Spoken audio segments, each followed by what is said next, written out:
Welcome, everybody, to Wrestling is Cool. Pay attention, Sancho. The show has started. Let's go. What are you doing? Ready. Okay, all right, he's ready to go. Welcome, everybody, to Wrestling is Cool, the coolest wrestling podcast that there is. And it's been a wild week in professional wrestling. A little unknown independent guy just joined AEW. We're going to be talking a little bit more about this. His name's Adam. Who the heck? Adam! Who is this Adam guy? I have no idea. Sancho, how have you been, pal? I'm doing great, man. I feel like wrestling is cooking on a lot of different cylinders right now as we're heading into, I guess, what would you say? Where are we at right now? I mean, I feel like this has been the most active wrestling has been in a long time, and it's not even WrestleMania season. You know what I mean? Yeah, we're definitely going to go into the doldrums of professional wrestling soon. The end of November all the way up until the Rumble is like quiet season for the WWE. Though shout out to NXT because they're actually going to be having a premium live event in December. I believe that's the only WWE premium live event in December. So they're going to be keeping December alive. But after Survivor Series, for the most part, it's like the doldrums. So like this is Survivor Series. I always call the mid-season finale where like this is the last chance for cool stuff to happen before things pick up for the Royal Rumble. You mentioned Survivor Series. For those of the people who don't know, the Wrestling is Cool have been enjoying the free content. On Patreon, there is an exclusive show called The List of 1001 Pay-Per-Views where I rank every single of the big 4 pay-per-views. And right now I'm going through the Survivor Series. And boy, oh boy, Survivor Series 1 is already up for you if you want to listen to it. And we go through the entire card, and where I go through the entire card, and I go through Match of the Night, Wrestler of the Night, and Surprise Moment, and the WTF Moment. And Survivor Series 2 is coming. I just finished it today. Dude, you are going. That's a lot of calories. That is a lot of calories that you're gonna have to be eating. A lot of beef case and the first 1988 and 87. I think you're gonna be struggling through the first 6-7 Survivor Series. I was telling Harley you, Race dude makes an appearance in Survivor Series too. Yeah, and you can get that content and so much more over on patreon.com/SantiZap. Check the link down below. Not only will you get the list of 1001 pay-per-views, but you will get Wrestling is Cool 3 days early, Wrestling is Cool Plus, Friday Night SmackDown reviews, Monday Night Raw reviews. So come check us out. Toss us a few bucks and you get so much more content, or you can continue to listen for free. That's cool too, because we'll just hit you with ads. You thought we were gonna make money off of you? Oh, you thought. All right, let's jump into things, folks. By the way, yes, podcast services around the globe as well. A lot of you people were demanding that I get on Spotify. We're there. There was a problem. We're good. Wrestling is Cool is fully on there. Go listen to us on Spotify if you prefer to have us in your ears while you're driving. But Edge, Adam Copeland is now All Elite. Did you watch this live? Did you shell out the 50 doubloons for Wrestle Dream? I didn't do it, but before we dive into the Edge talk, what timestamp do you have right now? Oh, at this very moment, I think I have like 3:30. Okay, cool. Okay. Well, I will make it work. Were you not keeping track? Oh, I wasn't. I know everybody was so excited. Everyone was so excited about good old timestamps. Yes, timestamps are here, folks, and we almost fumbled there. We almost fumbled. Timestamps had an injury. Okay, he was walking across the NXT parking lot and got hit. He's not going to appear today, dude. What a dangerous place. We should do a dangerous place. We should do at one point a ranking of the most dangerous places in the WWE. I think Mankind's Boiler Room has got to be up there. The NXT parking lot for sure has to be up there as well. And that one bathroom where Val Venus was taking a shower in. Yes. I mean, the locker room in general. I mean, Rey Mysterio almost had a career-ending injury by doing those pull-ups, and then the pull-up thing broke. Hilarious. Oh my goodness. But to answer your question, did I watch it live? No, I did not watch it live. I, for one, it's hard for me to justify spending the $50 on premium live events or AEW. Not to say I'm not a fan of AEW. I absolutely love AEW. I'm literally about to watch today, at the time of this recording, Kenny Omega play Street Fighter 6. So I love AEW, but it's not cost effective for me to spend it. I heard rumors that they will have premium events on HBO Max or Max.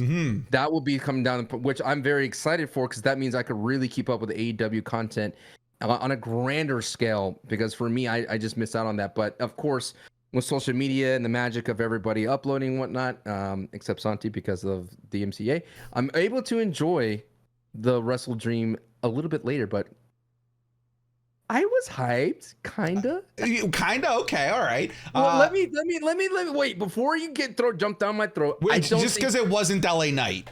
No, listen, dude. Imagine though. No.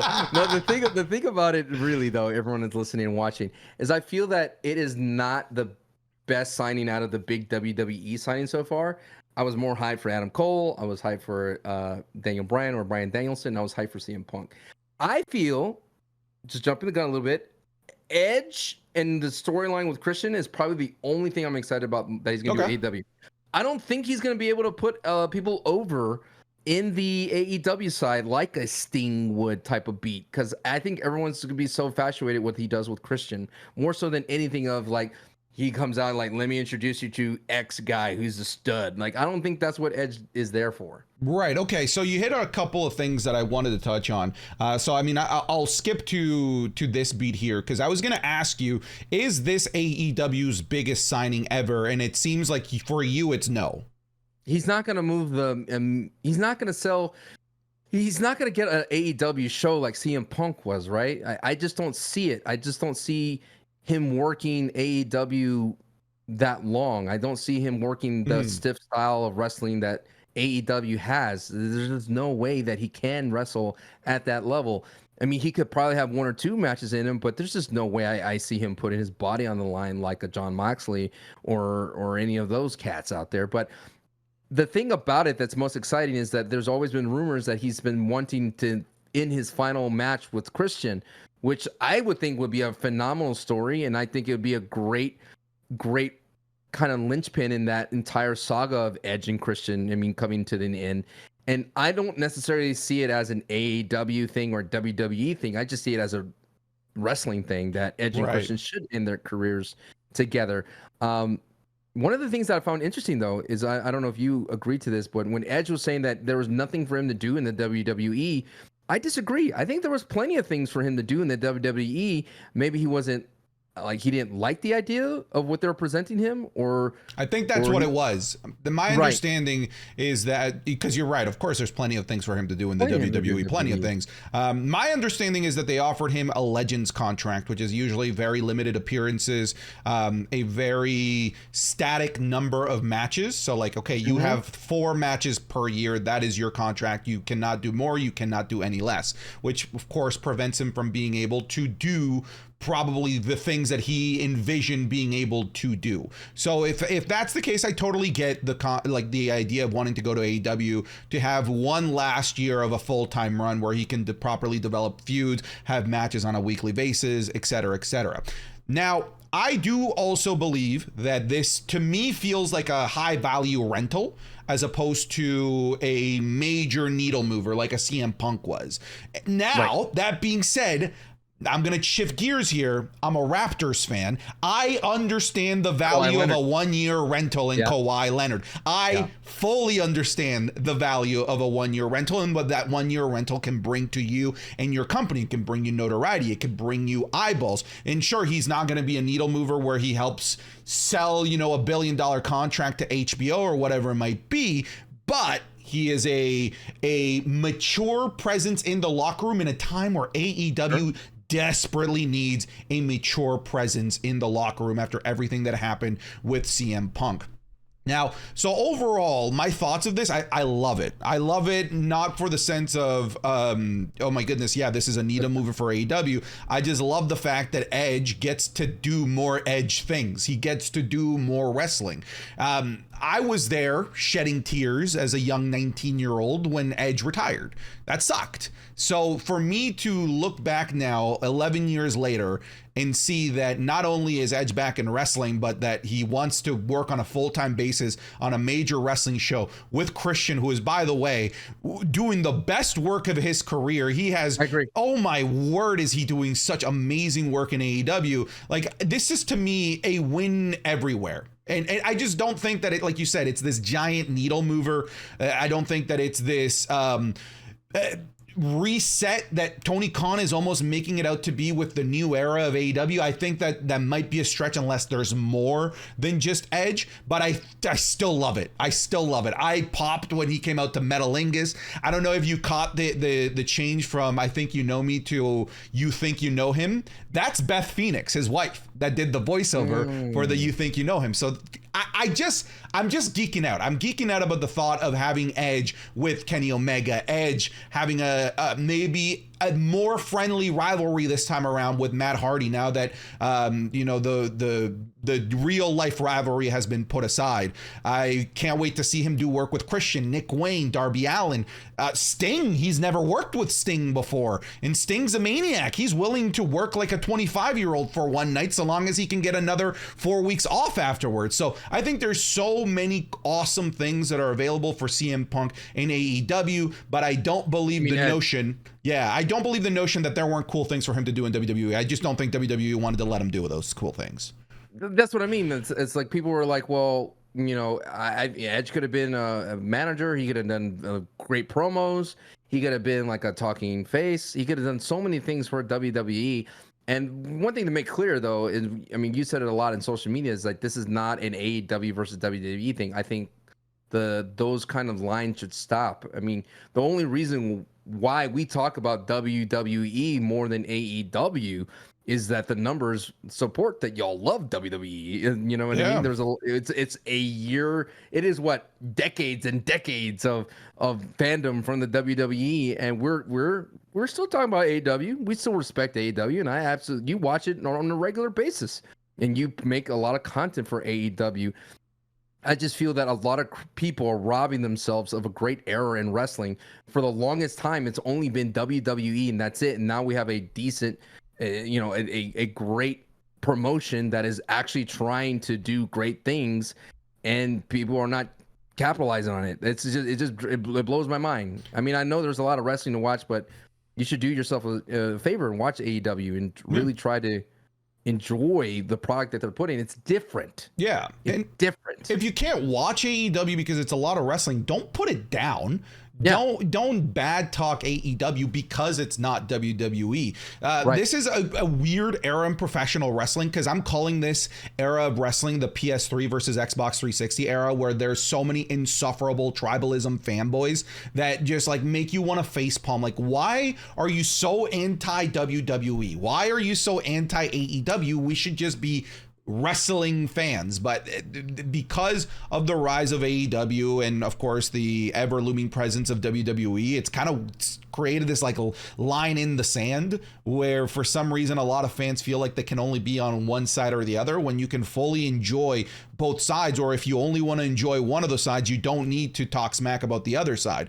Because I was going to ask you, this is part of my notes here, is do you see this as a betrayal of the WWE? Because the amount of times that I've seen that he is a traitor, that he is Judas. Like I saw him compared to the man that betrayed Jesus Christ in the Bible, Sancho. What is this?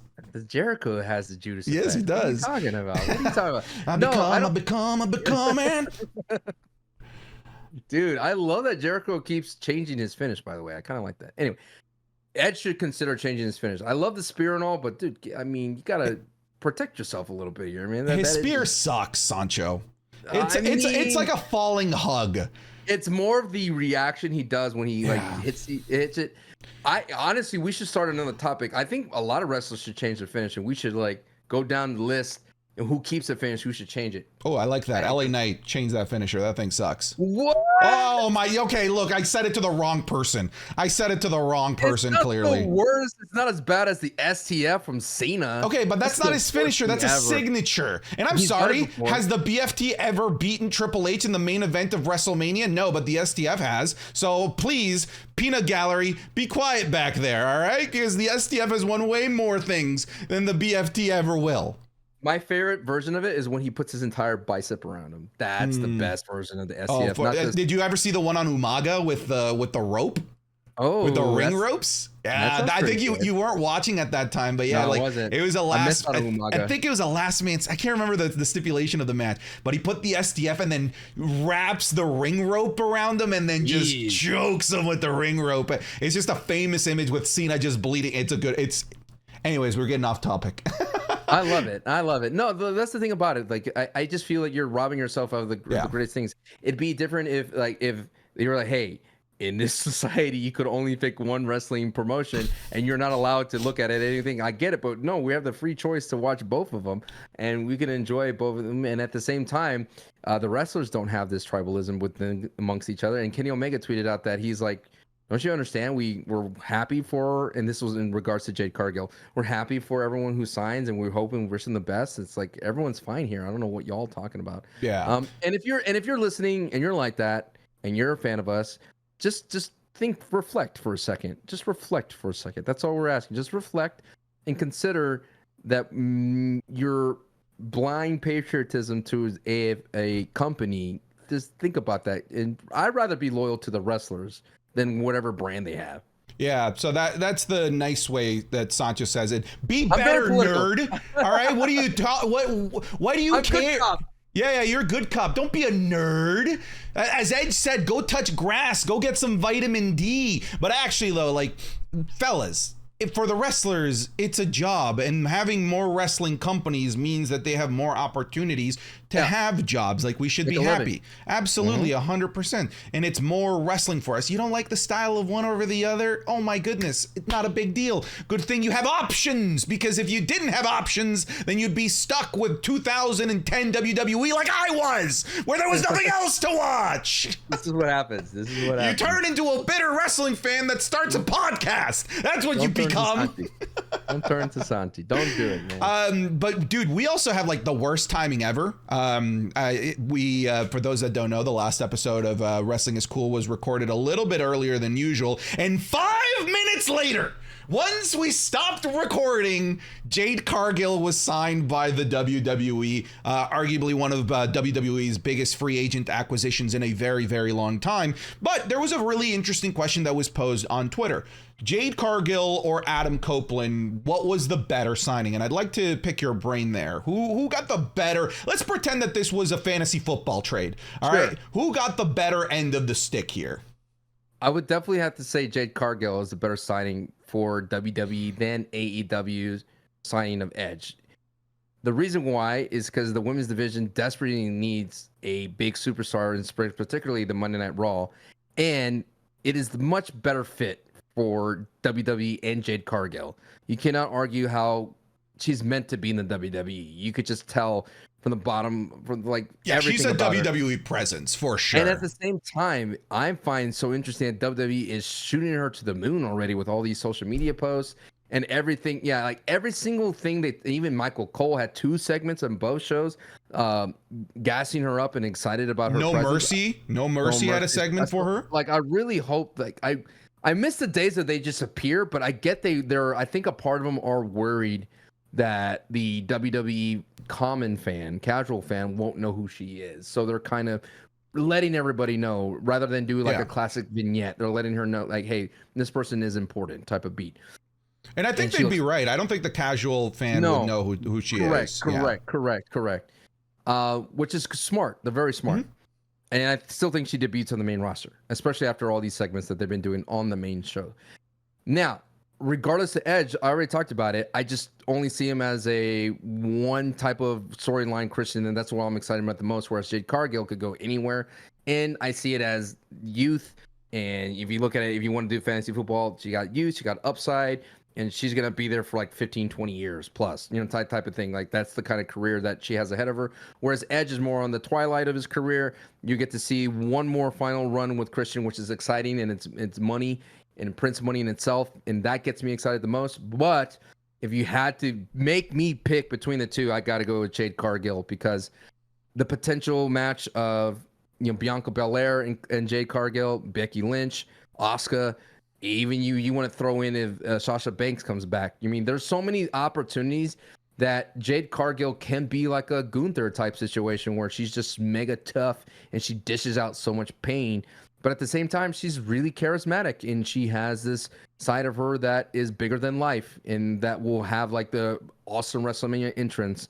Like that is what's in line with Jade Cargill. And honestly, Edge now being Adam Copeland kind of loses his edge a little bit. You know what I mean? He's nothing but a perimeter now. He's not a full edge. Give him his brood gimmick. Why not? Have fun with it. You know what I mean?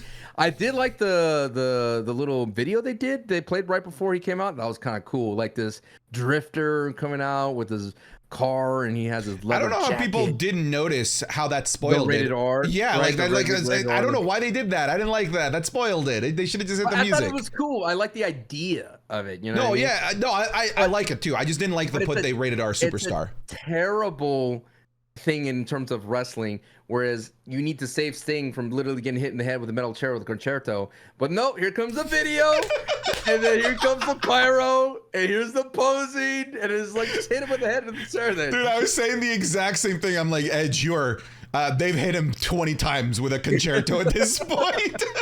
His Sting is dead.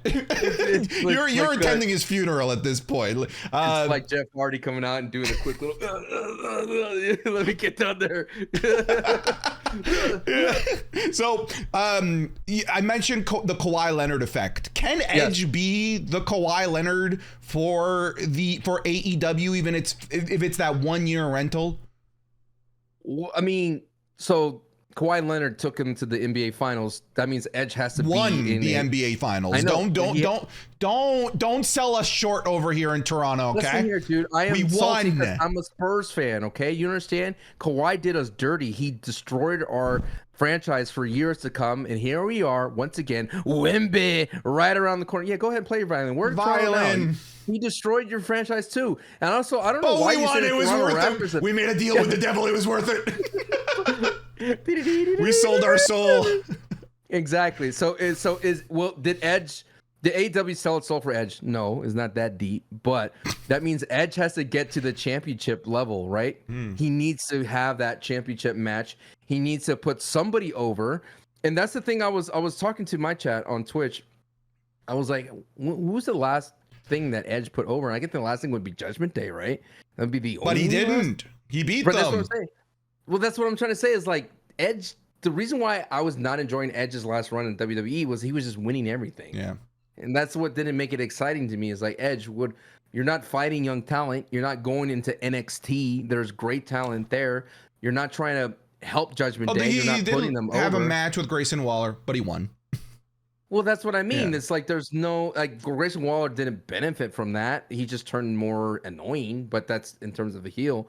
So that's why my point is. It's like so when Edge says, "I have more things to do," AEW is like, "Do you though?" Like you had things to do at WWE too. You just want to be with Christian. Just say you want to feud with Christian. Just say it. Just say it. And we'd be fine with it. We'd be fine with it. Yes, dude. Go get your boy. He's acting crazy. He's telling everybody about their dead fathers everywhere. Yeah. Edge does need a father. There's a whole story about, Edge grew up fatherless. So maybe we do have something here where Edge might need, that father figure in Christian. But I cannot wait. It's gonna be so good. For me, I agree with you. I think the more valuable signing is Jade Cargill, but I think they both serve their purpose. I think Edge gives AEW like I said, a mature presence in the locker room, extra eyeballs, additional media coverage in a time where they probably need it when they're negotiating new TV rights. So I think he does the job there. And Jade Cargill, but here's the thing. I think we have 1 year left of Edge. Meanwhile, Jade Cargill, we have potentially 15, 20. So, if we're doing fantasy football, I think you might get a better, set a few games with Edge. But if we're doing a dynasty league, right, I'd take Jade Cargill here because of the longevity that we have here. But like you said, Jade Cargill is meant for the WWE. She has that full presence. She's going to get put a rocket strapped to her back. She's going to shoot right to the top of the roster. And like I said to people before that don't know who Jade Cargill is, I think you're in for a treat. I think that she's going to add a fantastic dynamic to the roster. I think she's a very charismatic presence as well. I don't think she already does. Yeah, he already does. Just look at look at all the social posts that WWE is doing, and the interactions are insane. Now, my question for you is, will, and I hate to ask you this question, but I have to. It is there. I mean, CM Punk sign gets hurt. Daniel Bryan sign and you know, not exactly 100%. Does Edge beat that? Does he break that curse? Because that's what I want from him. I mean, we've seen a lot of talent that go over there, and like I said, the AEW works a little bit stiff, man. They do a lot of bit of more dangerous spots. And that's the thing that I'm worried about the most. Is I don't want this to be an Aaron Rodgers type situation. Is let this man cook a little bit. Ease him into it. Don't throw him into like a tornado death match or a, you know, a Blood and guts TLC match, right? Don't do that to him. Like, ease him in, dude. Get him a good match. Get him some solid on TV.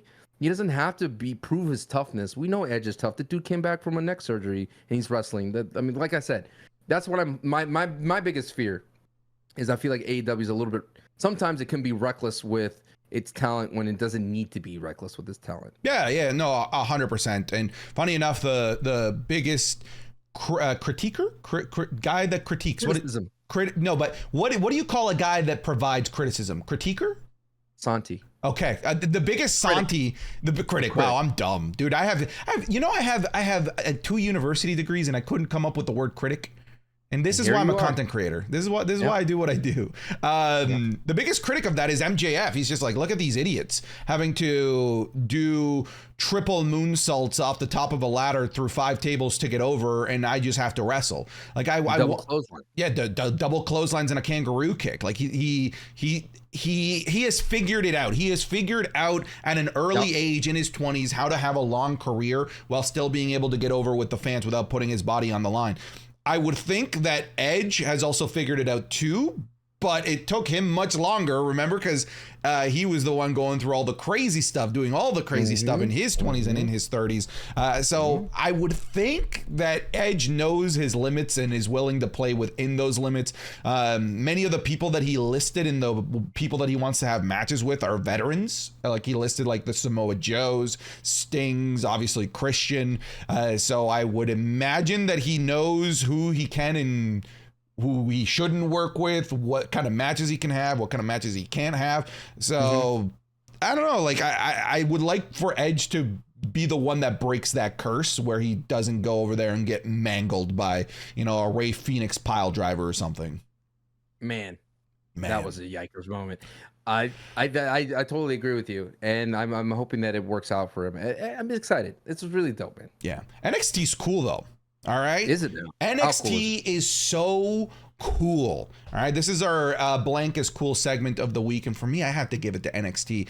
They had one heck of a premium live event this weekend in No Mercy with 2 match of the year contenders, potentially one of the best women's matches that I've seen in a really long time in Becky Lynch versus Tiffany Stratton. This, folks, is how you can be a superstar while still losing. This is the value of why you bring down those main rosters megastars to NXT to help introduce to the planet to Tiffany Stratton, because she is now a megastar in my eyes. Ilya Dragunov versus Carmelo Hayes. Magnifique. The Dominic Mysterio being Dominic Mysterio in the funniest of ways. Fantastic. That tag match was great. This show was just so much fun from head to toe. I loved NXT No Mercy, and it was such a great showcase of young talent. A lot of people are like, well, look at all the main roster stars. What are you talking about? Dominic, who is 26, that's it. Like, Dominic is main roster because of his last name, first and foremost, right? If he wasn't a Mysterio, he would have been doing the NXT track 100%. All right, and then Becky Lynch she won, but she 100% put over Tiffany Stratton in that match. This is the reason why we have these main roster folks come down. It's not like Hogan trying to put someone over, you know, It's not that, you know. Becky Lynch understands the business and she understands exactly what she's meant to do.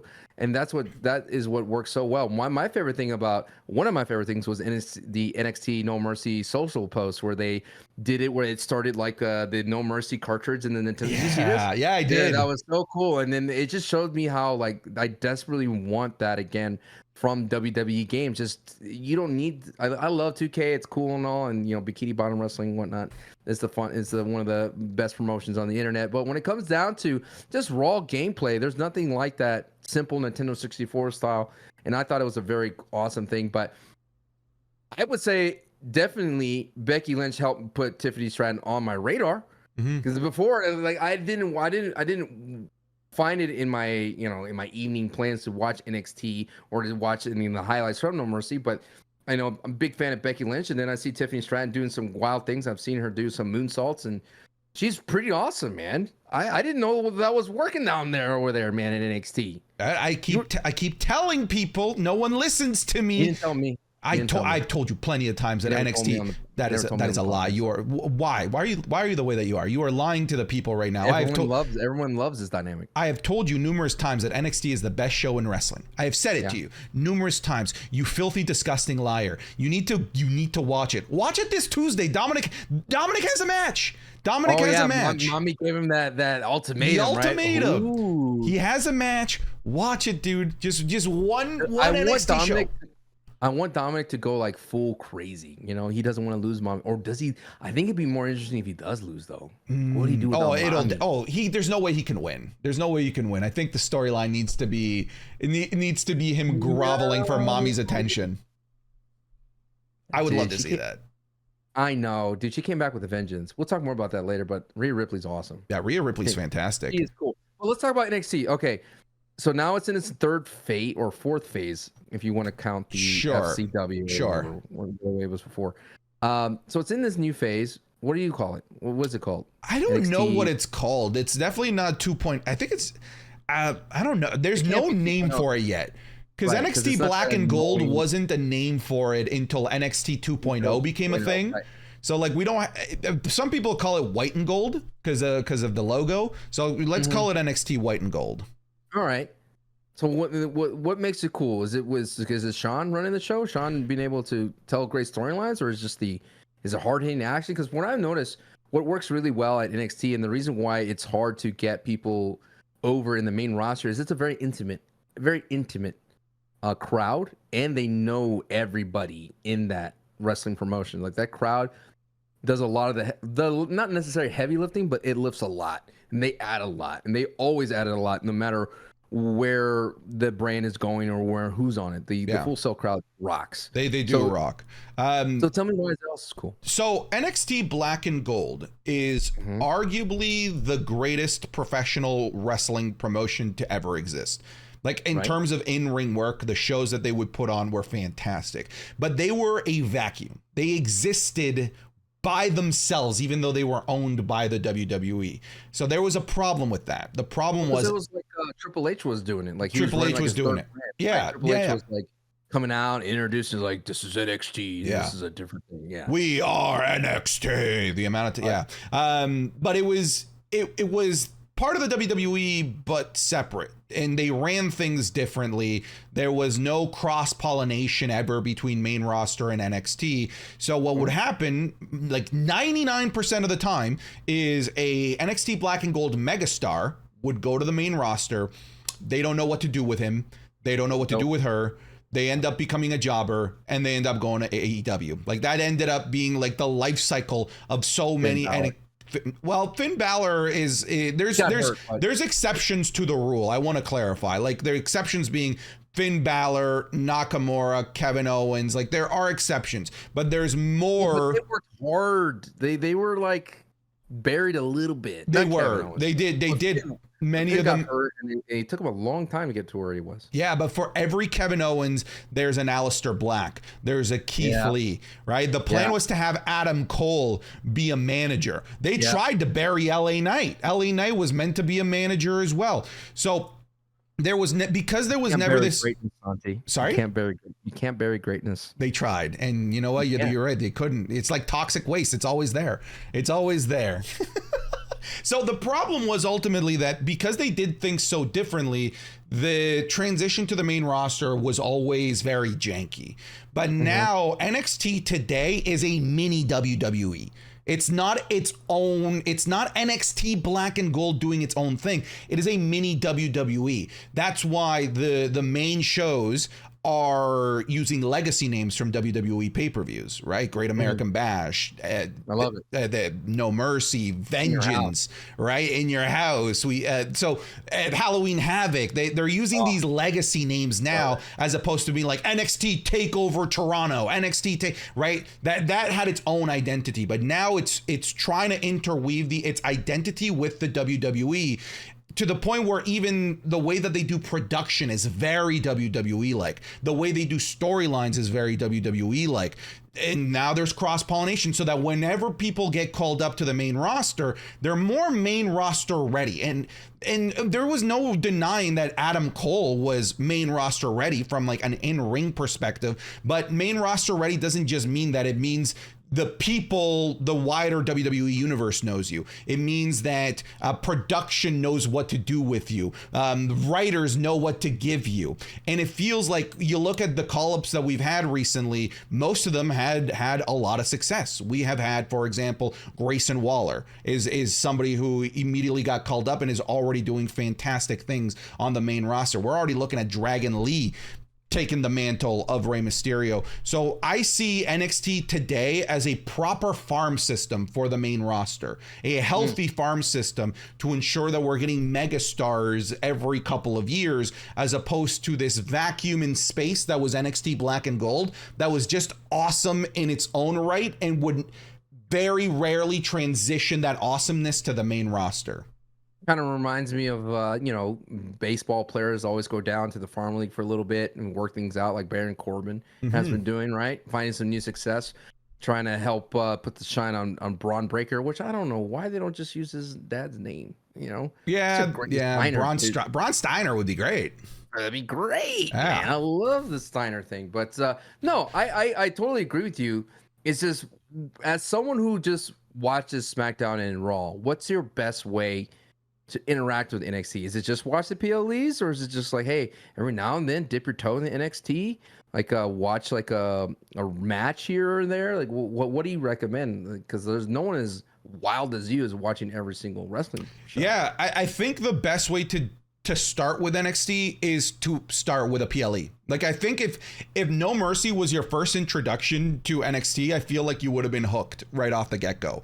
And that was actually also the case with NXT Black and Gold. If you started with a takeover, you're going to fall in love with NXT. Like, they always just crush it with their PLEs. Their weekly television show is also fantastic. Like, it's one of those where, like, because they're a smaller show, they get less ads because less companies want to pay for an NXT ad space. So you get more wrestling, more backstage segments, which I know it's something that you love, like not backstage interviews, like backstage interactions. That's something that WWE, for the most part, doesn't do very much in their main roster anymore. So I would start with a PLE. And if you want to just watch the PLEs and keep up to date with the storylines by like watching YouTube videos here and there, I think that's a good way to dip your toes into NXT. But I still think that sometimes you could be doing yourself a disservice by not watching some of the matches that happen on the weekly shows, because sometimes they're like match of the year contenders. Okay, and then my other question would be, out of all the PLEs that have happened so far in this era, which would be the one that you recommend the most? This one's up there. This one is definitely up there. If a great one from this year is NXT Vengeance Day was also fantastic. It has one of my favorite matches of the year, and a guy named Dijak versus Wesley was just such a phenomenal match. There's a great 5-way match for the North American title that includes the likes of JD McDonough, Dragon Lee, Ilya Dragunov. So that's probably, for me this year, the best NXT PLE, Vengeance Day, but this one's up there. Okay. Yeah. Are you gushed out? I'm gushed out, man. I'm gushed out. NXT is cool. Watch it. Like, I hate having to convince people all the time, like, oh, like, they killed it with NXT 2.0. It's not NXT 2.0 anymore. It's different. If you were a fan of Black and Gold, give this a chance. It's not NXT 2.0 anymore. This, such good shit, to quote Vince McMahon. Okay. I think you're gonna like it. You know who else is cool? Oh God. You know who else is cool? Who else is cool? The name that everybody's talking about, the megastar, the one and only LA.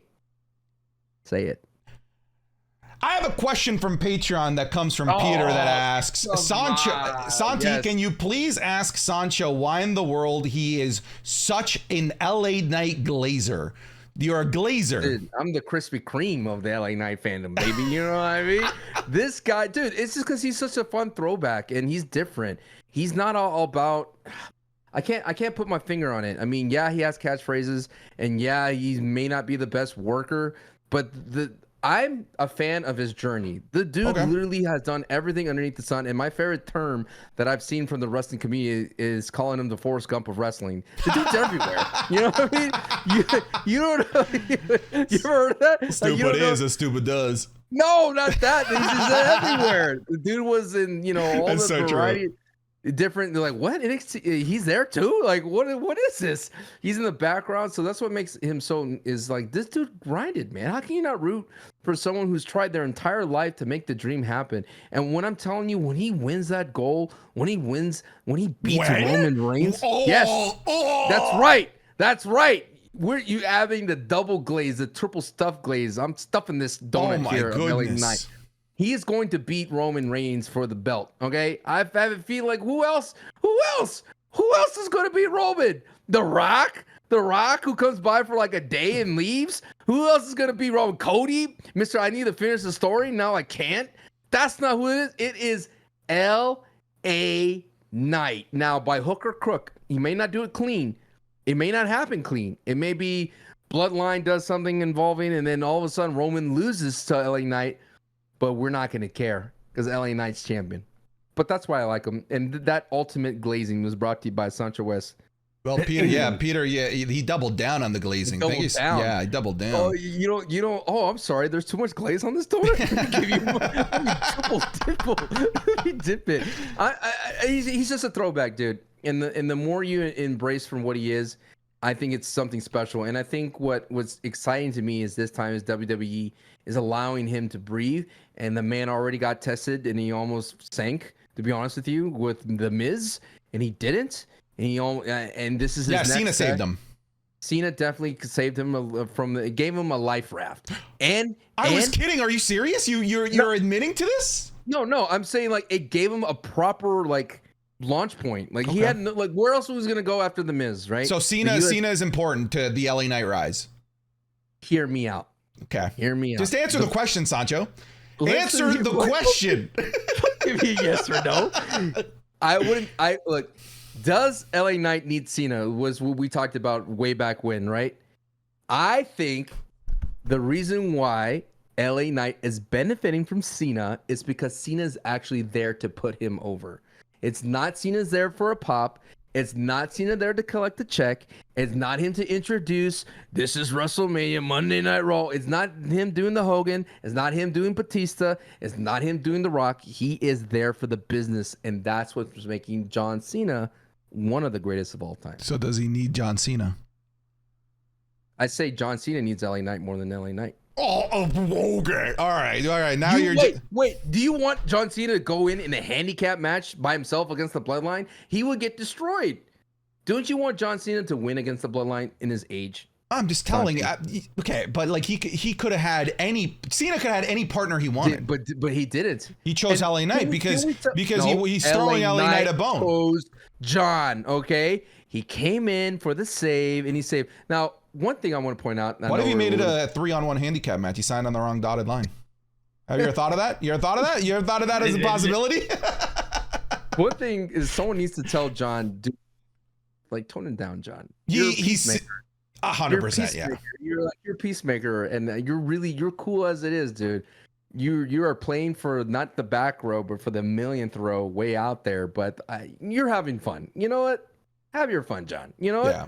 Do what you got to do. But at the end of the day, LA Knight is on the right track, and that track is a Roman Reigns track. It's the main event track. That's what I wanted to talk about. I think at main event, I think we have main event LA Knight here. I did like a 10-minute little video essay on how main event LA Knight. I think it's finally here. I think that the WWE, because LA Knight has always been this good. That's the thing. He's always been this good. Facts. But I think now with Cena, it's not that he's better. It's that WWE gets him. I think WWE now gets how to use LA Knight. They get why people like LA Knight, and because they get LA Knight, they understand what to do with LA Knight. They can finally feel comfortable pushing LA Knight, because I think that was the missing piece. The reassurance that he can work well alongside a Cena. Right. And working alongside of Cena right now is very, it is high pressure, but it's for the WWE, it's very low risk because Cena is not part of their long-term plans. So if you can work well alongside Cena, get over working alongside Cena, I think that puts an aura of confidence for WWE top brass to put him in those big main event matches alongside a Roman Reigns. I think that's the value of Cena with LA Knight, honestly. It reminds me of those times where The Rock and Stone Cold would team up type of vibe. I know it just feels. Wait. Your comparisons. Sancho, it's once an episode you do this.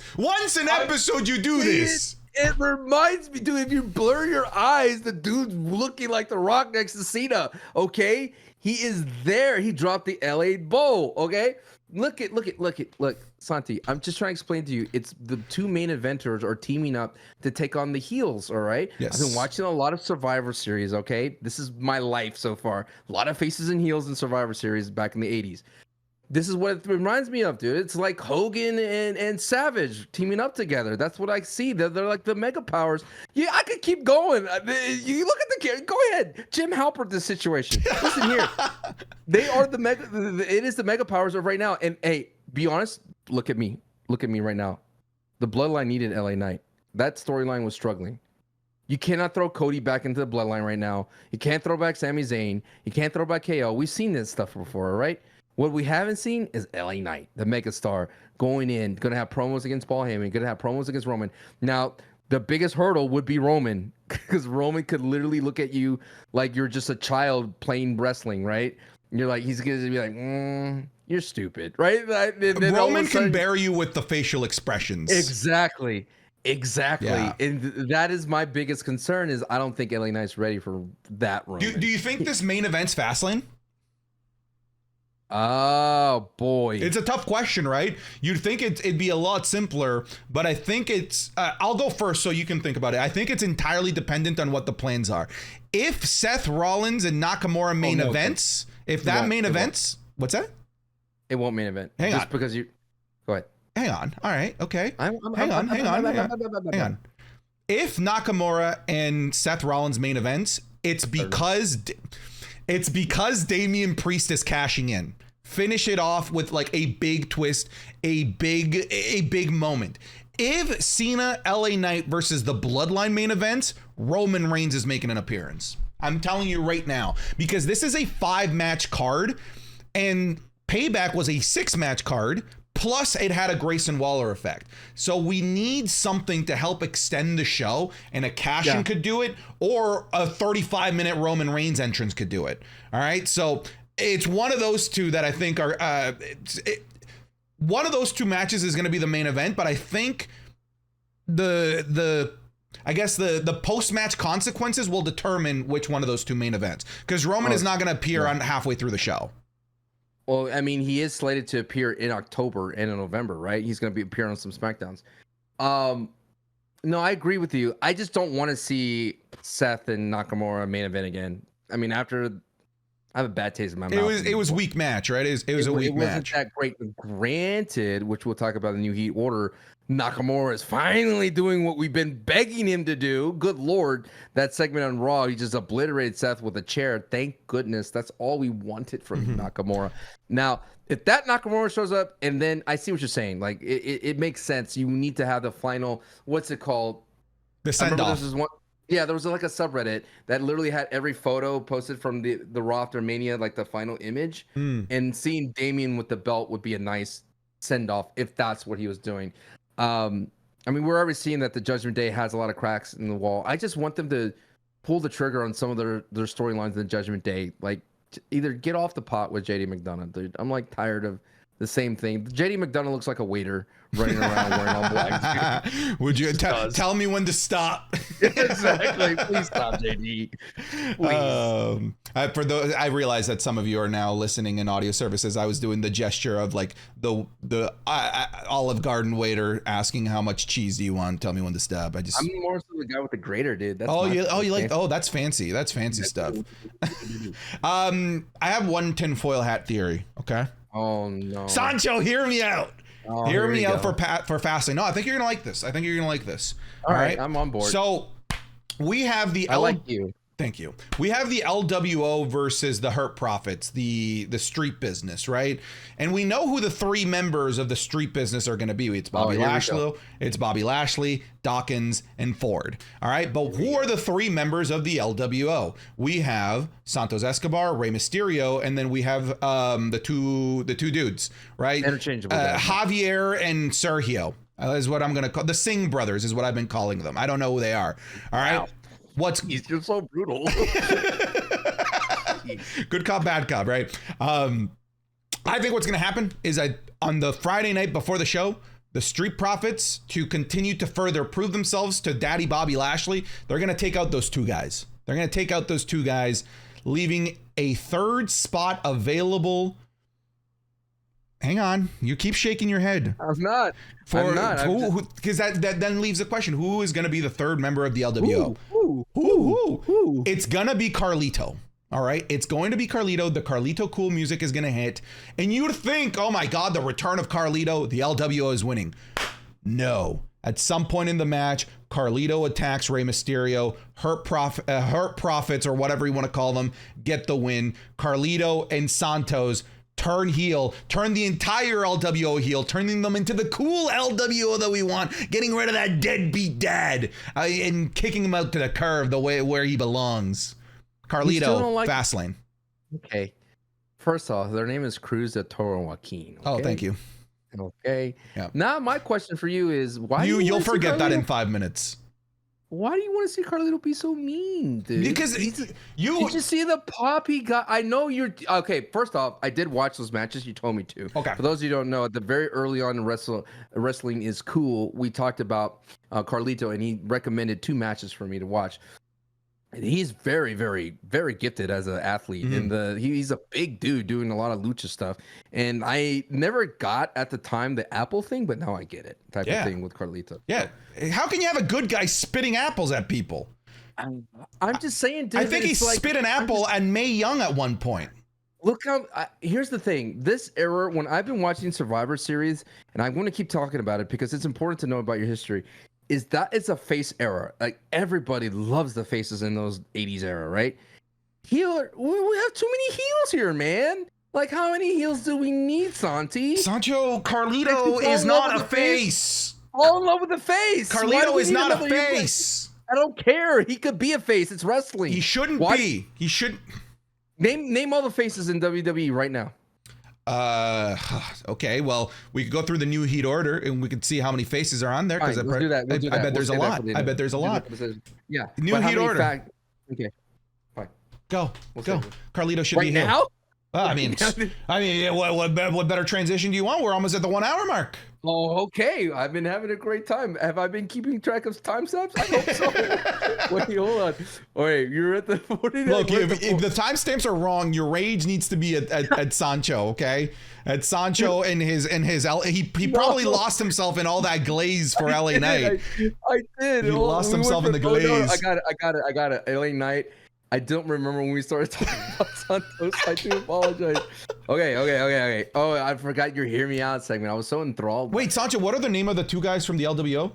Joaquin and Toro. Oh, dang. I thought I had a gotcha moment there. Nice try. All right, here's the new heat order. I'm literally going to put a timestamp like somewhere in between Santi talks about LWO.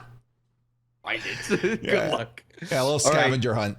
Little scavenger hunt. All right, we're gonna. For those of you who don't know, in part of the show, we talked about all the fun things in regarding the new heat order, which is whoever appears on the main broadcast. I know there is feedback that you want us to do NXT, but good lord, we're only 2 people. Hopefully, maybe one day we'll add NXT to the new heat order. Now, it is only based on people who appear. So if you're off TV, most likely your chances are off the new heat order. And at the same time, we're still figuring out the format. Like, as much as I love this segment, but we could truncate it down to a little fun, like a little dessert. You know what I mean? Like no, je ne sais quoi.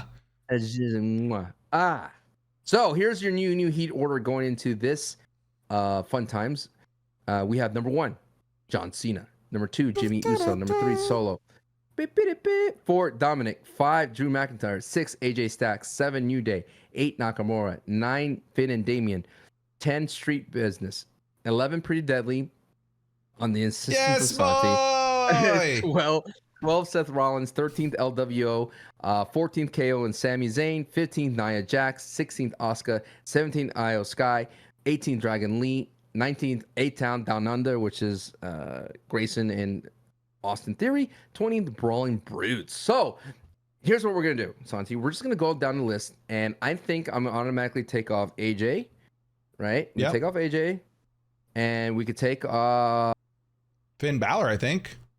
Finn Balor, who is currently hurt, but we're going to leave Damian because Damian's still medically not cleared. Yeah, but he appeared. Yeah, he still has that thing with JD McDonough. Like, dude, just either beat him up or leave also, him alone. I know that we're still in this, but isn't it weird that out of the 5 matches that were announced for Monday Night Raw, only 1 actually happened? I don't know if you caught on to that. Because so Nia Jax versus Shayna Baszler was announced, didn't happen. Becky Lynch, Tegan Nox, didn't happen. Damian Priest, Jey Uso, didn't happen. I didn't mind that. I didn't mind it either. I just thought it was interesting that I think only one of them actually happened, and that was I can't remember which one it was, but only what because Ciampa versus Gunther wasn't announced. I feel like that should happen at Fastlane anyways. Look, I know we're gonna take a brief pause here. I love Ciampa, and I love the idea of but he's not LA Gargano. Knight. Yeah. No. I'm just saying we've seen that story play out, and it's just like they already tried to reboot that sequel of the NXT Black and Gold Ciampa and Gargano, and it didn't work. And literally on my TV they ran out of time. Yeah. You didn't get the kick, right? No, I didn't. Yeah, in Canada, number 1, we got to see the kick. Okay, great. Well, good for you. KO and Seth off. I'm not gonna put those on, and I'm gonna take off. No, Seth was on. No, you meant Sammy. Sammy. Dragon Lee, I'm taking off. Respectfully. I'm taking off Io Sky. I got cold on Io Sky. Okay. I mean, the same thing. You had Charlotte come out and you say like you need a challenge the belt, and then Bayley puts Io Sky in a triple threat, and they don't have anything about it. Weird. Why would you do that, Bayley? Why would you put a triple threat? It makes no sense unless Asuka joins Damage Control. Not going to happen. Tinfoil, hear me out, Santi. I'm also going to take out the Brawling Brutes because they were just there for a bit to react to the Pretty Deadly segment, which was kind of good, but I'm going to take them off for now. It was very good, but okay. It was very, I mean, they're excellent. 20th. It's excellent. Teetering. It's excellent.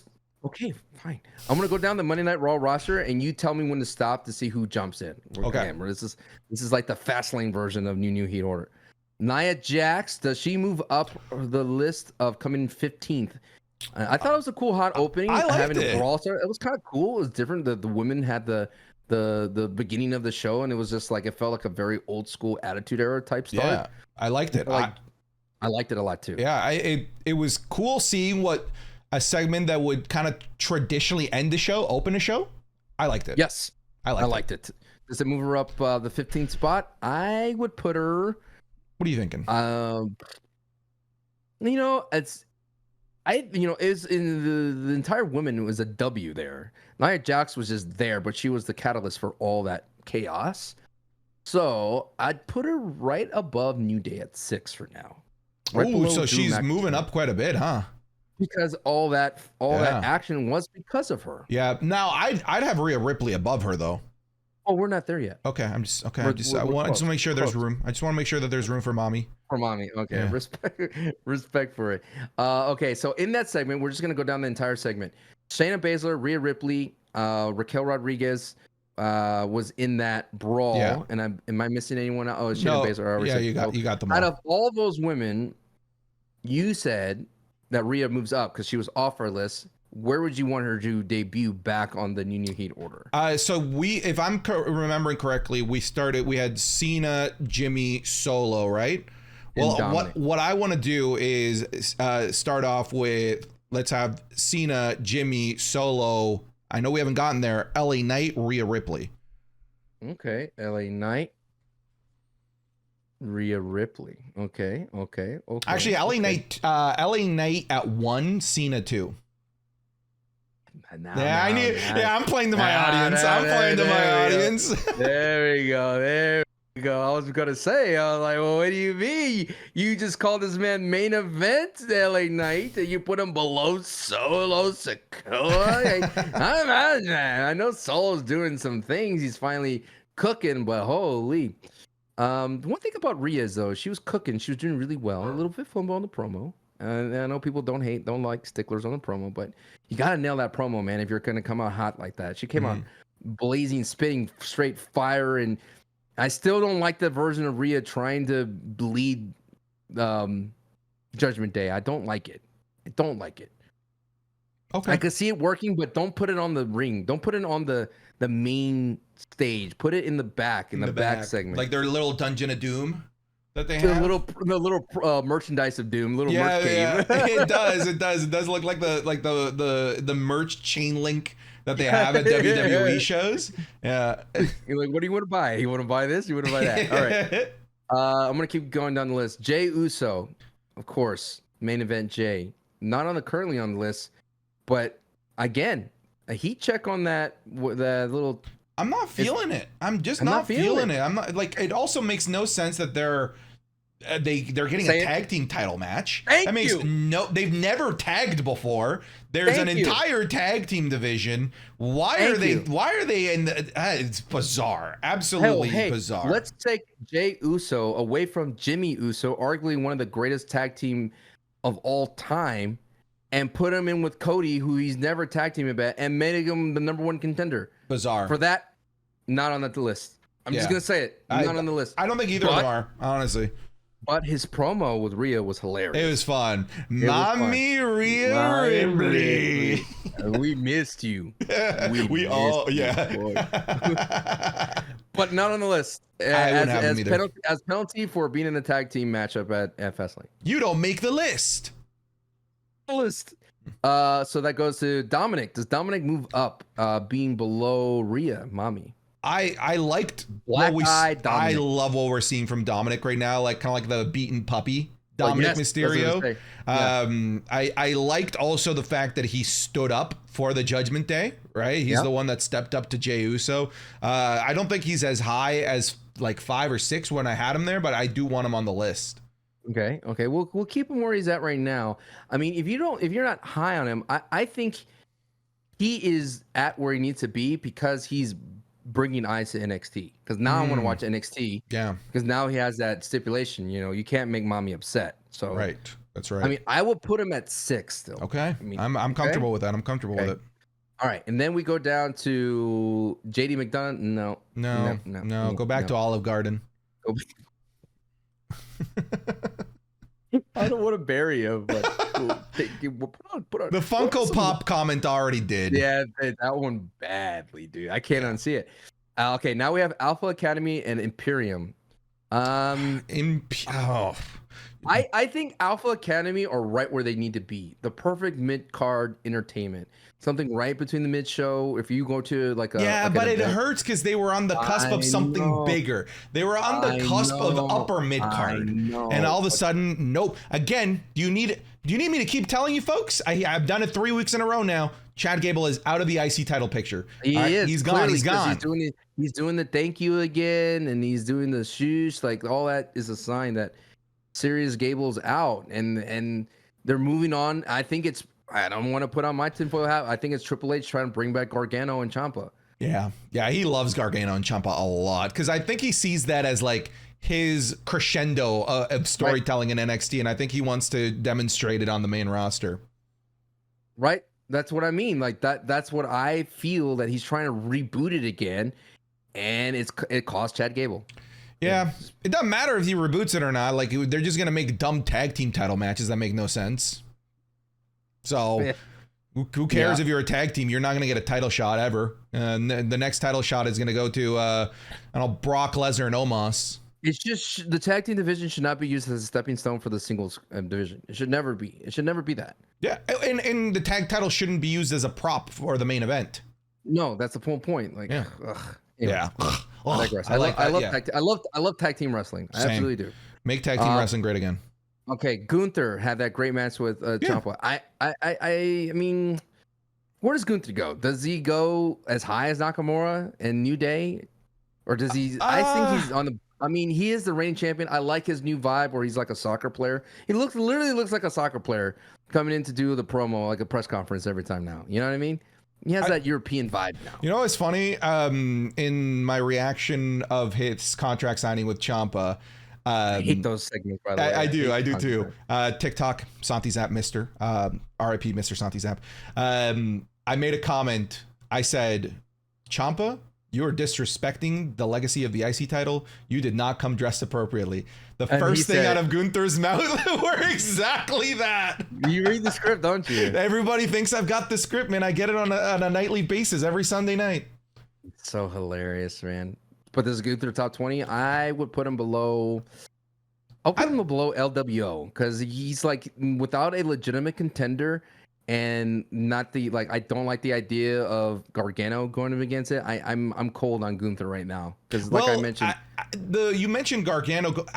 I think I might be reading too deep into the symbolism here, but did you notice that Gunther wasn't part of that entire segment? They allowed Gunther to leave entirely, right? And then Gargano came out. I think that both Ciampa and Gargano are out of the IC title picture. I think they're purely going to be a tag team that's going to be taking on, like the henchmen of Gunther. But I don't think it's an IC title picture for either of them. I think the symbolism of allowing Gunther to fully leave and then Gargano's music hits, I think that speaks volumes. Yeah, I'm not here for it, though. Okay. But where does Gunther go on the new Heat order? I think he should be on there. Main evented Raw, 20-plus minute match on Monday Night Raw, retain his championship, continues to... Let's put him up there. Nakamura? Above Nakamura? No, Nakamura was too cool this week. Below LWO or above LWO? Let's put him up. You know what? LWO had a lot of screen time this week. A championship match. They've got a match at Fastlane. I'll put them just below LWO. Okay, below Nia? Yeah. Now we're getting into the territory. Yeah, I'm comfortable with him below Nia. That opening segment was just so cool, and it just added a cool edge to the women's division. Oh yeah, I literally thought this is where Jade comes. Like I honestly thought that. I thought Jade. You know what? I had an inkling as well. I was like, ooh, is this where Jade comes and just destroys everybody or destroys Nia? Gives her the good old Hogan Andre slam. Bronson Reed with the squash match against Cedric Alexander. I think Bronson. The squashing Cedric did nothing for me. I think he'll be a bigger talking point come Elimination Chamber. Okay, he's not on the list. No. Xavier was an Ivar cooking, baby. Cooking. I'm telling you, Wyatt's and Shield. That's the vibe I'm getting with this right here. It's so sad Eric is hurt. It's sad because my goodness. Because the scheduled because next week they have a Viking rules match. The last Viking rules match was rad. I love this rivalry. Both Ivar, Xavier, Kofi was great on commentary. Everyone deserves a hype man like Kofi Kingston. I love this. Would it be? We have now New Day at 9, so that includes Kofi and Xavier. I think Ivar deserves to be on it after that moonsault. Yeah. On the, I'm gonna put them right now. Let's see. I'm taking off. I'm gonna put them right. They're at 9. I'm kind of happy with Ivar being like 13th. Okay. On that list. Okay. Because I just don't like his gimmick. I don't like the Viking gimmick. It's really dumb. limits him. It limits him. It really limits him because there's not much you can do. You can't cut a promo because people can be like, well, what are you? Are you just a cosplayer? Dude, he was one of those casualties of it. He was so cool in NXT Black and Gold. They were the War Raiders. They were just two big, hairy, giant dudes that would just beat you up, and then they became the Viking Express, then the Viking Experience, then the Viking Raiders. Like, Guys, we don't have a problem with the second part of the name. It's the first part. Get rid of the Viking part. Right. I firmly believe though, after this performance, I see Ivar being a face, like a good solid face, like Vader type of guy. I mean, dude, he's such a Vader, eh? Right? Such a Vader. You feed it. Dude, that was the most Canadian you've ever sounded in your life. He's such a Vader. He's such a Vader guy. All right. Chelsea Green and Tegan Knox. Chelsea Green can do no wrong. I'm still soft on Tegan Knox. I was telling matches, but I'm excited to see her, but I don't feel like she doesn't have that banger of standout match. Yeah, I was telling you, we were talking before the podcast. I'm like, she's so unlucky. Her matches with Becky Lynch just keep getting postponed, canceled, removed. Today, the last episode of Monday was no change. Like, I love Chelsea Green, but yeah, I don't think Chelsea Green is the right person to help showcase Tegan Knox. Okay, I put Chelsea at 20. She's still doing. I love Chelsea. She can do. Yeah, I love Chelsea. I think that's a great spot for her. New hair color. Yeah. New hair color. Yeah. W. Looking at the list, the Nakamura and Seth Rollins. So these two have been middle of the pack. It's finally getting better. Michael Cole with the rub with Seth Rollins. I think the more or less we see of the visionary Seth Rollins, the better he gets. Yeah, the less laughing. Less laughing, less chanting Seth Rollins, the better he gets. And Nakamura, I feel that's the segment we've been needing for Nakamura. I'm very high on Nakamura. I would put Nakamura in the top 5 just on himself. Me too. I thought that this was the best Nakamura has looked ever in the main roster. Ever. I'm going to move Solo down. I want to put Solo at 5. I want to put Solo at 7. I muted myself. And then I want to put Ripley. I'm gonna put Solo underneath. Is your mute button the letter O? No, it's like one of the dashes. Oh, okay. It's not easy doing new heat order chat. It's tough. Listeners, it's not easy. Okay. So yes, very high on Nakamura, and I'm hoping he has that ring attire. Dude, just come out in that, dude. Nah. You look so sick, dude. I don't want to see the shiny, glossy no, I don't look that he want to has. see that one. I don't like it. You look so cool. You look like, dude, I got nothing else to do. I'm gonna go beat up some dudes and whatever I'm wearing right now. I like it. That's the kind of vibe I get from him, and it's sick. Yeah. It looks much more like authentic and much more scarier. I was telling my chat on twitch.tv/SantiZap, that he looks like the type of guy to pick a fight with you outside of a 7-Eleven because you didn't give him a cigarette. Exactly. That's exactly to me what he looks like. Out of principle, like, I'm gonna mess you up, dude. That's a scary dude. Does Seth Rollins move up on the list? We had him low as 15th. I liked him this week. I think he resonated with me a lot more. Again, less laughing, less of the I'm a visionary, I am a revolutionary. So he started to dip into it. I was so worried. He's like, they like when I hear the music. I was like, no, don't do that. Yeah. Granted, it was more, he was trying to pull Eddie vibes with this. He's addicted to it. Like, remember that promo Eddie did? Yep. So he was kind of pulling at that heartstrings, but I think he does move up. But does he move crack into the top 5 as high as Nakamura? No. I'm more excited to see Nakamura than Seth Rollins. Yeah. My expectations for Nakamura are much higher at this moment. Okay. Seth at 10? Sure. Right at 10. You're right at 10. Moves up a couple spots. Because I think if he dips back into visionary Seth Rollins, I would have a problem with it. But he's so far so good. Oh, we're almost down into the end of Raw. The Miz and Drew McIntyre. I gotta tell you this. I'm high on Drew McIntyre. Dude, I love that beefy mountain of a man. Dude, everything that he's doing right now is the perfect tone. He's saying everything correctly. His presence is correctly. The looks that he's given is correctly. I understand that Drew McIntyre, when he was first introduced to WWE, had this kind of boyish vibe about him, right? He was just like better than you type of vibe is what he was. Right. Yeah. Right. And for some reason, I like this gruff, I'm just doing what I want type of thing, and I'm not a heel, I'm not a face, I'm not necessarily exposing the business, but I'm still kayfabe. Yeah. And I'm doing what I need to do. I've been calling him totally not heel Drew McIntyre is what I've been calling this Drew McIntyre.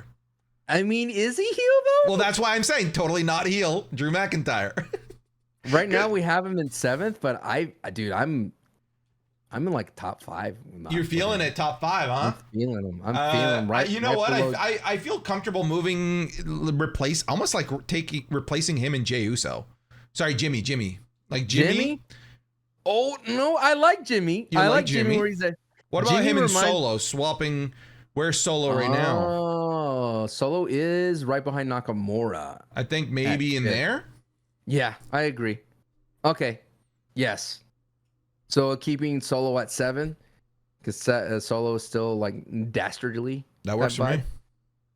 I am telling you, everything that he's doing is just, and he's one of the wrestlers I think he should change his finish. I don't like the Claymore. Really? Well, funny enough, he won with the Future Shock DDT. So that was his totally not heel finisher back in the day. I'm telling you, I just don't like the Claymore. He's like a big dude, and I know it pops sometimes. Did you ever hear the story? Sorry to cut you off. Did you ever hear the story of how the Claymore became a thing? No, I'm all ears. Yeah, when he was part of that jobber squad, the 3MB, he was forced to wear 3-man band. He was forced to wear these really tight leather pants, and he went for a big boot and slipped because his pants were so tight. His options were either to fall backwards or to have his pants rip.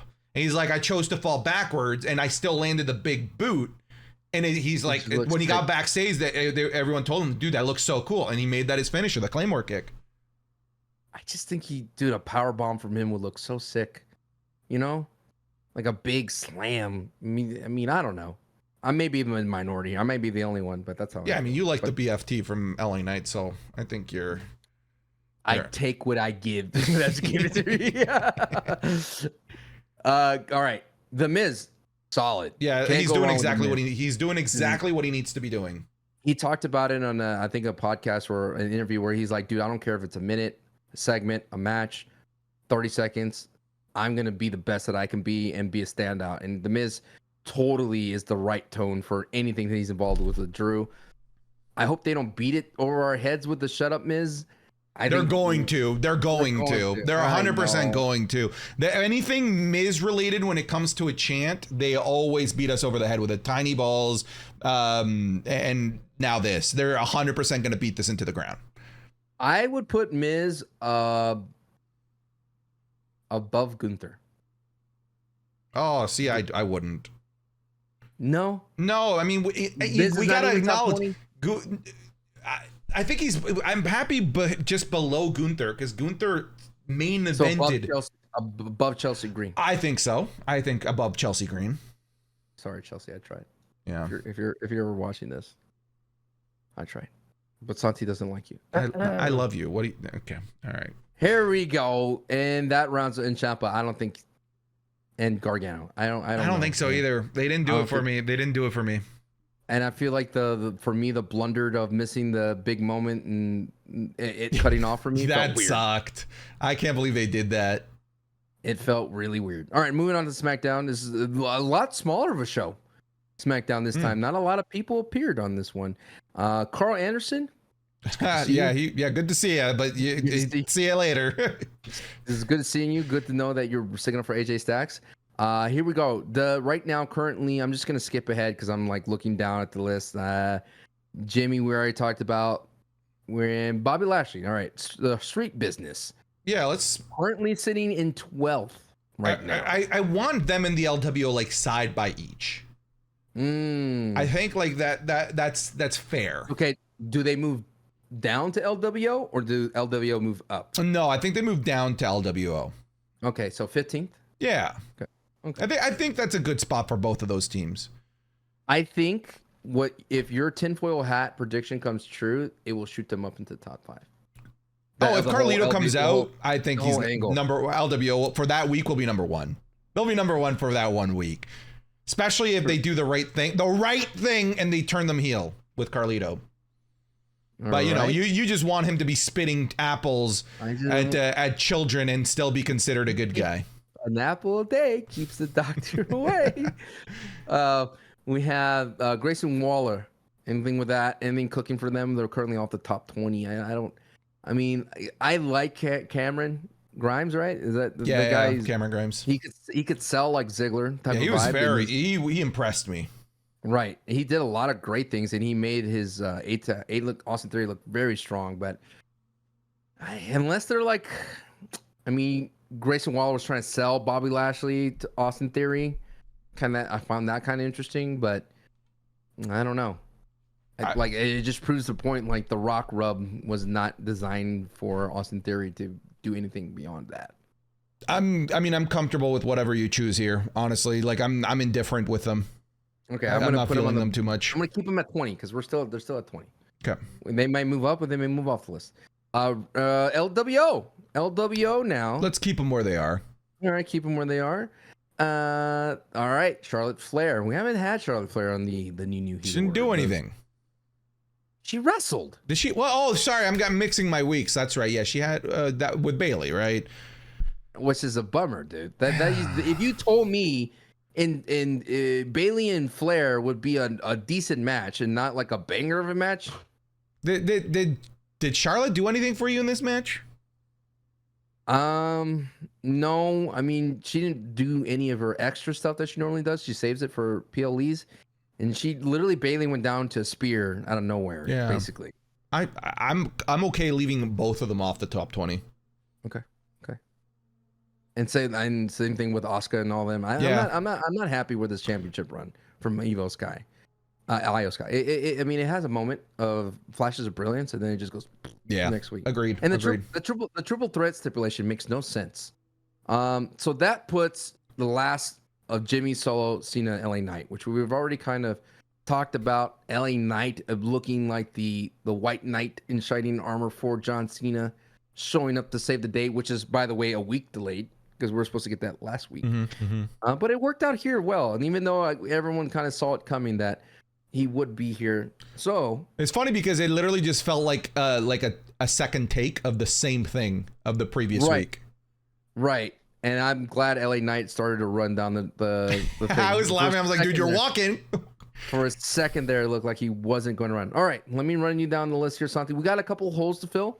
So maybe you could find a hole to fill. Okay. At first place in the new Heat order, LA Knight, 2, John Cena, 3, Jimmy Uso, 4, Nakamura, 5, Drew McIntyre, 6, Rhea Ripley, 7, Dominic, 8, Solo, 9, New Day, 10, Seth Rollins, 11, Damian Priest, 12 is Blank, 13 is Ivar, 14 is Pretty Deadly, with that great Elton Strong.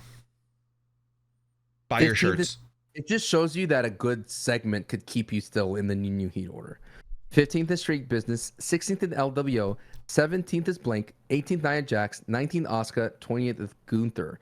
Now we do have 2 slots open that could move up The Miz and A-Town Down Under everybody, but may I throw a wrench in today's new Heat order? Hit me.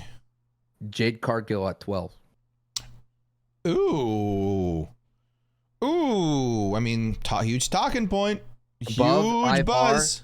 Above Ivar, above Pretty Deadly, above Street Business, they're putting her over so much on television, which is shocking. I wasn't expecting her to get this type of treatment on television before she debuted, and I think ultimately it's a good idea. Yeah, do it. Okay, so that puts Jade at 12, ultimately making Nia Jax 17th. Asuka, is Asuka on the list? We said no. All right, Asuka off the list. So that is 17th Nia Jax, 18th Gunther, 19th The Miz, and 20th A-Town Down Under. We're done. That's a great list. That is a fantastic list. I'm very excited to see where Jade, if she stays on the list, considering is the machine going to continue to promote her? That's the question. I think they're gonna show the Instagram posts, and they're gonna keep showing her working out. Are they going to keep her in the lexicon of whatever the commentary? Because I think what's the next step for her is to be mentioned by one of the wrestlers. Like Nia is going to mention her, or even Becky. Someone's going to come out and be like, I know she's coming. Or even, a Bianca Belair mentioned. That could go far for Jade Cargill. Rhea Bloody Ripley. I'm so happy they didn't call her Jade. I was so worried that they were going to drop Cargill and just call her Jade. Yeah, full name, Jade Cargill. Jade Cargill. Well, folks, that's our episode today. Sancho, where can people find you? What are you doing these days? And find me at all things at Sancho West, and find me on Twitch. I'm live and during the Central Time in the morning. Usually just chatting. I'm usually going down through all the wrestling news and anything that y'all flip my way. It's a good fun vibe. And find me on the Patreon in the exclusive list of 1001 pay-per-views where we're going through the Survivor Series. And I just watched Survivor Series 2, and I'm planning to record that episode right now after this one. Yeah, for me, if you want some friends to be able to watch Fastlane with, come check me out. Twitch.tv/SantiZap on Saturday. What's up? Is that this Saturday? It's this Saturday. Do you want to do quick predictions? Okay. Like just go through on the list? Okay. I actually already did my predictions video, so I've got my predictions. Okay. Well, read me the thing. Give me mine. I'll give you mine. Okay. So we can start off with the women's triple threat match. It is Asuka versus, Asuka, Io Sky versus Charlotte. What do you got? Io retains. I think Io retains as well. I think Io retains. I think ultimately what ends up happening is, I think that's why Asuka's there, to take the loss. I think that's the whole reason she's there, honestly, to take the loss to Io. I think Io retains and damage control goes away. You think so? I also think it's a possibility that Bianca Belair comes out to interfere with the match because she was taken out by damage control. And if she does come out, I think that she accidentally costs Charlotte the match. And remember, we're making these predictions on Tuesday, so we haven't seen SmackDown, so things could change. But continue. LWO versus Bobby Lashley and Street Profits. I already gave you. I already heard your prediction. Street Profits win. Yeah, I think Street Profits win as well, but I think it's because Carlito costs them the match. Undisputed WWE Tag Team Champions Finn Balor and Damian Priest versus the iconic tag team of Cody Rhodes and Jey Uso. Just because they're dismantling Judgment Day, I think Jey and Cody win. I think, in my video, I ended up picking Finn Balor and Damian Priest, but I think there's a case to be made for Cody and Jey Uso, but I'll stick with my gut feeling of Finn Balor and Damian Priest still. Finish the story, Cody. Yeah. That's what he's destined for, the tag team division. If they have the belts with Jey, that adds a little bit more fire to Bloodline. Sure. Whatever. All right, whatever. I just think this is so dumb. It is dumb. I just think it's so dumb. I acknowledge that. Yeah. I acknowledge that's dumb. John Cena and LA Knight versus Jimmy Uso and Solo Sikoa. Oh, baby. LA Knight with the pin, though. He's going to be the one that gets...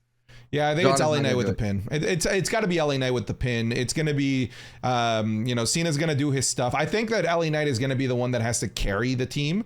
I don't think that Cena's going to get too much offense in there. I think Cena's going to be in there for the hot tag. Oh, yes. Yeah, because LA Knight's actually good getting beaten up as a face. He's pretty good at that. And last but not least, World Heavyweight Championship match, Seth freaking Rollins versus Shinsuke Nakamura in a last man standing match.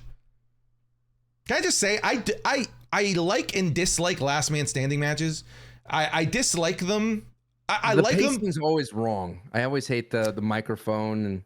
No, that's I quit. That's I quit. No. The microphone and the 10 count. They always have to do the 10 count on the microphone. No, there isn't. No, the microphone is I quit. Which is even stupider. The microphone is I quit. The ref, they just do a regular ref 10 count. Remember when Mankind did the... I quit on the recording. The recording, so the reason I hate last man standing matches, and you actually kind of hit it on the head there, is that the babyface only ever loses when they literally hit them with a Kamehameha. They need to do everything imaginable to the babyface for the babyface to lose, or shenanigans like the fake recording, or Edge losing because they were about to murder his wife in front of him. Right, or a babyface Lesnar being buried by the commentator. Right, like it's always the most. It has to be everything has happened to the babyface for the babyface to lose, and the heel will lose with 1 or 2 stomps to Seth Rollins. Or technically, a spine buster from The Rock would be the 10 count. Sure, really think about it. Yes, and LA Knight's little scoop slam would be the 10 count. No one ever thinks about that kind of stuff, right? No one does. Yes. The exploder suplex would be one of those too. The little setup. Nice. Who are you taking though? Ooh, you know what? I do see a Damian cash in because that will further dismantle Judgment Day. Yeah. I think we're going to enter a new era where Judgment Day has always said we don't have a leader, but Damian's going to be the one that's going to have everyone fall in line. And I think Mommy is going to lose her papi and everything. It was a shame.